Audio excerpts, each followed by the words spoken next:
Good morning, students. My name is Mangalam Agarwal. I hope you are doing well for the preparation of your examination. Okay, so now we are discussing about environmental inventory, or we can say that the baseline. Okay, so we define the environmental inventory as a complex description which exists in an area or a particular region in which any plan, process, or any program is being considered. Okay, so basically it is an representation of the initial step in the environmental impact statement. Okay, so we define the environmental inventory as the complete description of the environmental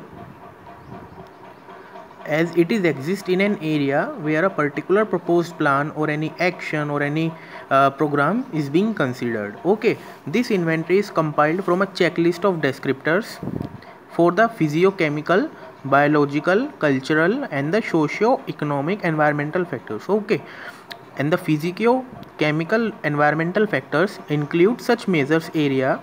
These physico-chemical environmental factors measures the area such as the soil geology, topography of the soil, surface water and the groundwater resources, water quality, air quality and the climatology. That is all the factors which are around us, like soil geology, their topography, surface water, groundwater, water quality, air quality, that is environmental indices and many more. Okay, the environmental inventory serve as a basis for evaluating the potential impact on the environment. Okay, both beneficial as well as adverse condition of the proposed action or any plan. Is it okay? It is included in the environmental impact statement development of the inventory, which represent as the initial step in the environmental impact statement process. Okay guys, so this is basic introduction about the environmental inventory or the baseline. So now we are discussing what is the scope of the environmental inventory. Basically I think that scope is depends upon a particular area radius in which any program is considered. So we define the scope as the scope of the environmental inventory or the baseline data acquisition includes a detailed characterization of the environment in an area of 10 km radius around the proposed facility or any proposed action.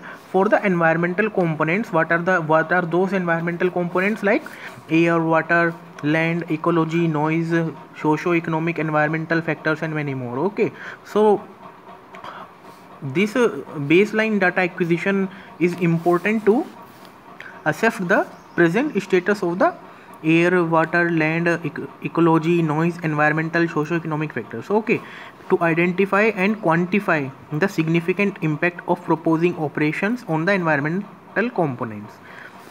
And the next one is to prepare the environmental management plan, that is EMP, we already defined, with the pollution control technologies or the pollution control methodologies to be adopted for the mitigation of the adverse impact and set specific remedial measures.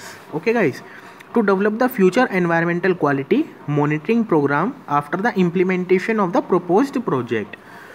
And what is the methodology we adopt in the environmental inventory? That is area, baseline environmental status, primary and the secondary data. Primary data are those which needs to be collected in the field, and the secondary data are the research data which are already derived. Okay, identification and the prediction of the impact and the EMP, that is environmental management plan. So this is the environmental inventory, or we can say that the baseline data acquisition. So you can write from there.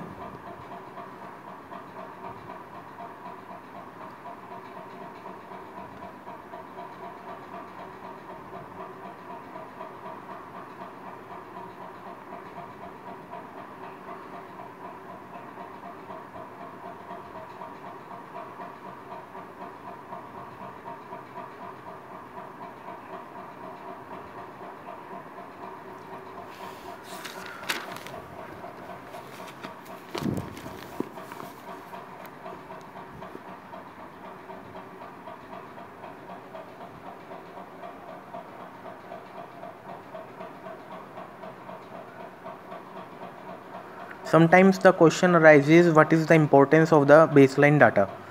So you can write all these points.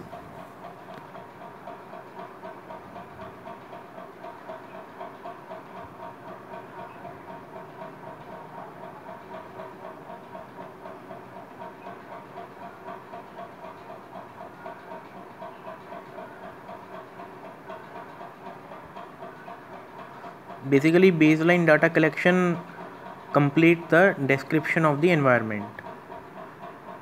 Why description of the environment? Because it includes all the factors like air, water, soil, land, noise, ecology, and other aspects. Okay.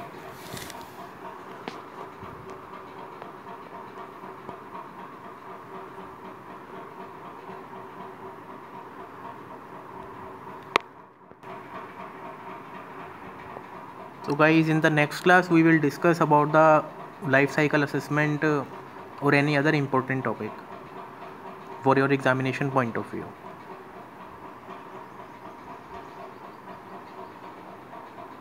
Thank you guys.